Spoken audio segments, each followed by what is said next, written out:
I often think that most human beings are a good 7 or 8 years behind who they've actually become. And the whole struggle has to do with actually catching up with themselves. They have old dreams, they have old senses of the world that they're hanging on to with their strategic minds. But a central part of them has already said, I'm fed up with that. Let's not bother with that anymore. That's a story that's not good for me, makes me too small. Yeah, I'm ready for something else. This is a piece I wrote. It's probably one of my more famous poems around the world. It gets quoted a lot. It's called Sweet Darkness. And it's written about that bump with something that seems to begin with other than yourself, but is actually the most intimate part of you. It was written at night as a hymn to the night, actually. I was writing both day and night at this time, writing The House of Belonging. And I realized that I had a completely different conversation with the world in the hours of darkness than I did during the day. And I said, what is that? I'm supposedly the same person. I'm sat at the same desk. I've got the same notepad and pen, or I've got the same laptop, depending on what I'm writing on. What is that different conversation? And there's something about the night and darkness that represents the unknown. You're a different person at 2 o'clock in the morning than you are at 2 o'clock in the afternoon. You're in a different waveform. There's a different beckoning horizon. The lighted horizon you see in the day, the literal lighted horizon, but also the metaphorical horizon of your ambitions and goals is totally different than the horizon that opens up when all your defenses are down at 2 o'clock in the morning.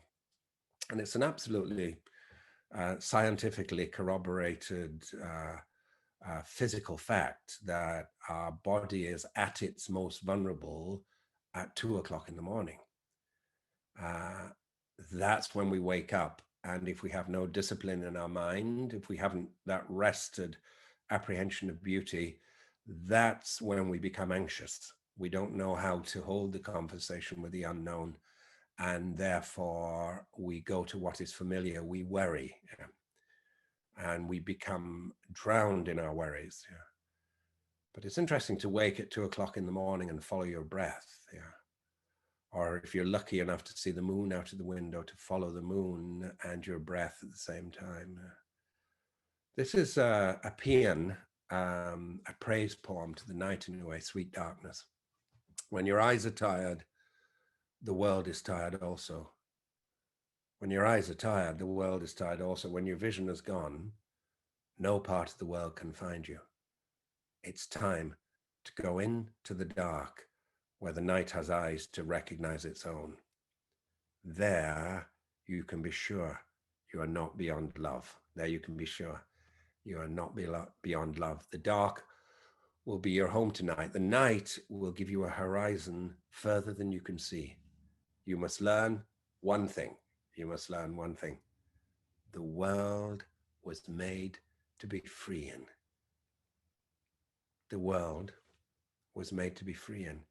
Give up all the other worlds except the one to which you belong. Sometimes it takes darkness and the sweet confinement of your aloneness to learn that anything or anyone that does not bring you alive is too small for you.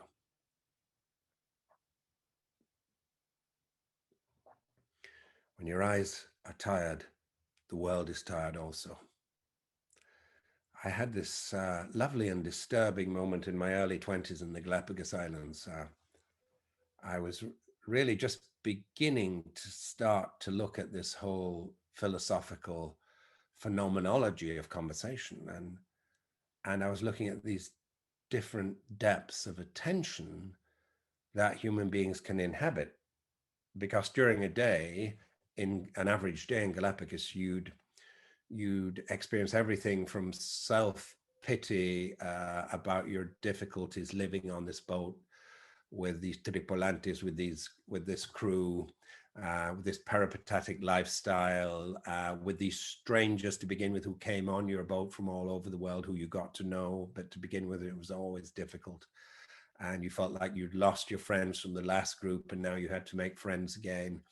On and on, you'd go from the spectrum of self-pity and difficulty to this absolute experience of timelessness and radiance in the presence of the miraculous life forms and behaviors of the animals and birds and the seascapes and ecologies and botany of the islands, all in one day. And I started to look at these different deepening states of attention. And I realized that our identity as human beings didn't depend on what we called ourselves or what our history was, or it really depended on how much attention you were paying to things other than yourself. And actually, when there was no attention to anything other than yourself, there was almost no identity at all, actually, that was worth looking at. As soon as you started to notice something other than yourself, you were in a proper conversation. And there was some aliveness, some frontier, some ocean arriving on a seashore. There was something actually real that was happening and worthwhile and inviting and emboldening. So when your eyes are tired, the world is tired also. When you're not seeing anything, nothing's looking at you. When you can't find anything other than yourself, nothing can find you. It finds difficulty in actually tapping on the door that's at the center of you.